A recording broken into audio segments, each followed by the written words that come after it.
Hey guys, it's Beardless Dave. Welcome back to the channel. There may or may not have been an incident where I accidentally grabbed the wrong size guard on my beard trimmer and cut it way too short in a spot before I realized, so then I just had to kind of shave it all off. Happens to the best of us. So anyway, I hope you enjoy this look from me, but more importantly today I wanted to talk to you about generating options income from your portfolio in a relatively safe manner. It's something I've been trying to do for the last couple years. Obviously, it's a lot more tough in a bear market than in a bull market, but I've been making relatively safe options trades pretty frequently, trying to generate a little bit of extra income every month. I want to tell you the results of my most recent trades, but more importantly than that, I think they demonstrate how the strategy works fairly well. So I'm going to kind of go over a case study of all the trades, and we're going to track what happened with one stock over the course of pretty much almost a year at this point, and just how I go about trying to make a little extra money in my portfolio using this strategy. It's called the wheel strategy. If you're not too familiar with it, I'm going to jump into it in depth.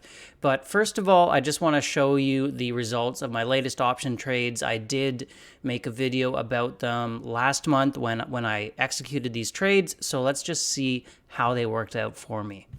So I made 3 trades about a month ago. First one was I sold the right for someone to buy my 200 shares of Wynn Resorts from me at $100 a share. Wynn was pretty low at that point, so I didn't get too much money for it, only $116 because it was unlikely that Wynn would get that high. However, it actually got very close. It got to $99, so just below 100. That means that I kept all the proceeds minus the commission, and I didn't have to sell my Wynn Resort stock. I kept it, so basically I just get $115 scot-free. Rocket Lab, I took the opposite track. So I sold a put on it, meaning that I agreed to buy it for $4 per share should the stock fall below $4 per share by January 23rd. And then, of course, Rocket Lab was above $4 per share January 23rd, so I didn't have to buy the stock. I just kept the money for free. That's another $151 I made. To be honest, though, I would have been fine either way if I got forced to buy the stock at $4 per share minus the cost of my premiums. I would be happy to hold it in the long run, which is something you have to make sure you're willing to do when you execute this strategy. Now, the biggest one here was Shopify, because I have so many more shares of it, and I agreed to sell it for $48 a share, again on January 23rd, same date for all 3, assuming the stock went higher than $48 a share. It did not, so that means I get the $783 plus I keep my stock. So in all these cases, I didn't have to give up my stock, and as well, I didn't have to buy any stock. So I just got the cash pretty much free, and we're looking at kind of like $1,000. Not too bad for a month's work, if you ask me. But I just wanted to go over the entire philosophy and strategy behind the wheel, because it's an interesting way to try and make money. You can make money on a stock that's flat. You can make money on a stock that's going up. The only way you're going to lose money if a stock goes way down, but there is kind of a strategy to mitigate it if a stock should go way down, and how you can end up still making money from it over the long run. So I wanted to show you exactly how that works. First of all, let me show you the diagram of the wheel strategy and just give you a high-level overview of how this works. So it's pretty simple, really. What you do is you sell puts on a stock below the current price of the stock. Generally, I go pretty far below, so that the probability or delta of that stock dropping to that level is only around 5% or less is what I shoot for, and then you get paid money for it. Obviously, the goal is to not have to buy the stock, like we just saw with my Rocket Lab, in which case you really just get free money at the end of the day. But if you're forced to buy that stock for a price higher than what it has fallen to, you continually sell covered calls on it every month, generating those premiums. which is again, a great way to cover your costs if you are getting assigned it in margin. If you're not, then you're just generating premiums and keeping all the money. But usually you can get premiums well in excess of your margin fees if you're with a broker with relatively cheap margin costs. And of course, if you can just hold the cash to have available for these companies as well. So you continue to sell these calls at the price where you were forced to buy it until eventually the stock gets back to that level and then gets called away. You just keep the profit and then you restart, sell more puts. It doesn't have to be the same company. So you're just continually generating options premiums and basically betting on the stock to be at least flat over the long run. It doesn't have to go up for this to work. It just has to be flat or even just slightly down over the long run for you to make money. Now, don't take this to mean that you don't really need to research the underlying stock. It's actually extremely important for this strategy that you're very familiar with the stock and you sell these puts at a price that you're very confident is a reasonable price and the stock will trade at that level eventually in the long run. The one way where this can really hurt you is if you sell a put on an extremely richly valued stock and it just plummets. Like if it drops 50% plus, you'll find that your calls you sell will not get you basically any money because it's so far away from the level you need to sell your calls at to break even.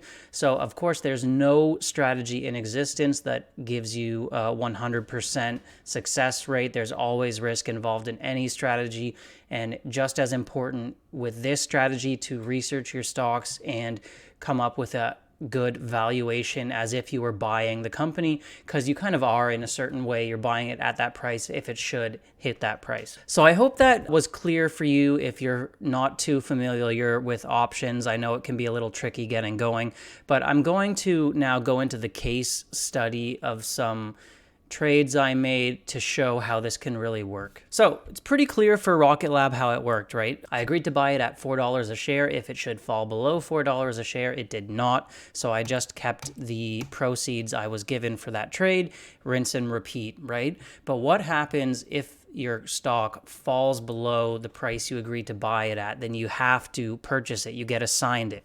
Well, that happened to me with Wynn Resorts about a year ago, and I would just like to dive into the details of the case study of what happened in this scenario. So this is what happened with my Wynn Resorts trade, and below these trades I have included a stock chart so we can see what was happening with the stock during this whole time, which obviously it wasn't pretty. We dropped from around $130 per share all the way down to in the 50s, which is really like a worst case scenario for this strategy. At that point, you can't really make a ton of premiums on options all the way up at, $100 a share. So this is how it went. Back in August of 2021, so we're talking around here, the stock was probably like, say, a little over $100 a share, maybe 100 exactly or so.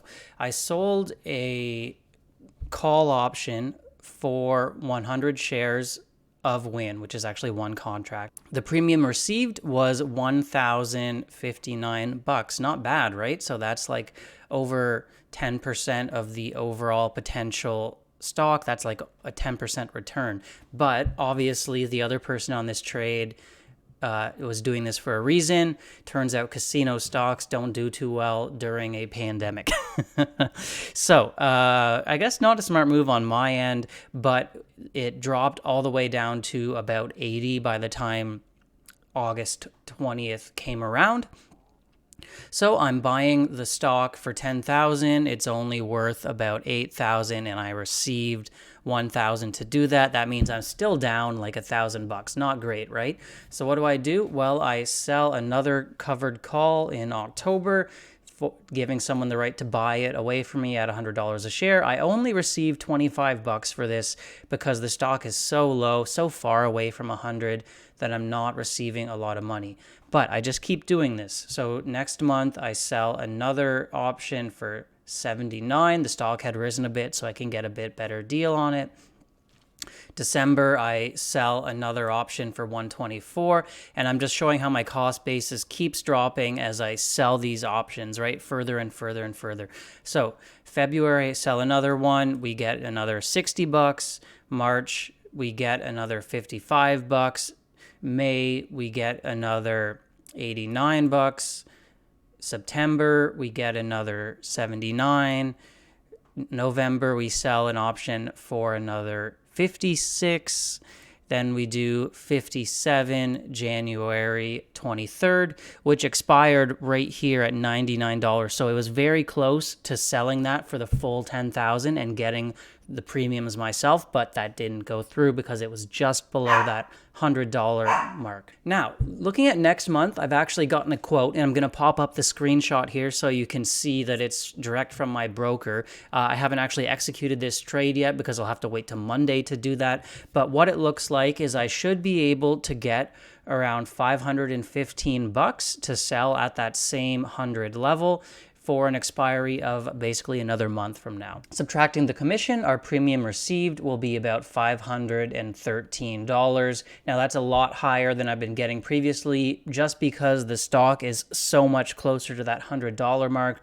So the probability is higher that it will go above that by the end date. Reducing our cost basis again by this 500 amount, our cost basis is now down to $7,800, and we're agreeing to sell it away for $10,000.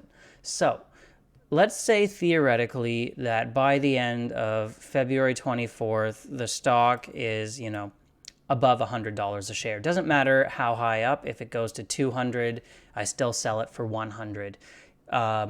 Assuming that's the case, I sell it for the 10,000 bucks. My cost basis is down to 7,800. I get a profit of $2,200. Now, that is a 22% return on a stock that is completely flat, right? Sorry, that's a rough line there. But to go from completely flat and getting a 22% return, that's really pretty good.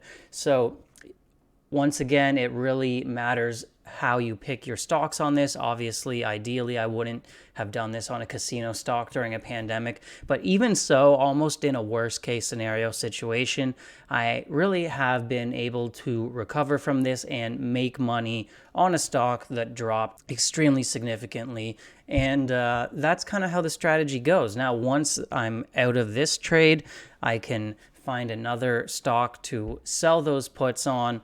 Probably not Wynn once again until I'm confident of the China reopening situation for their casino there.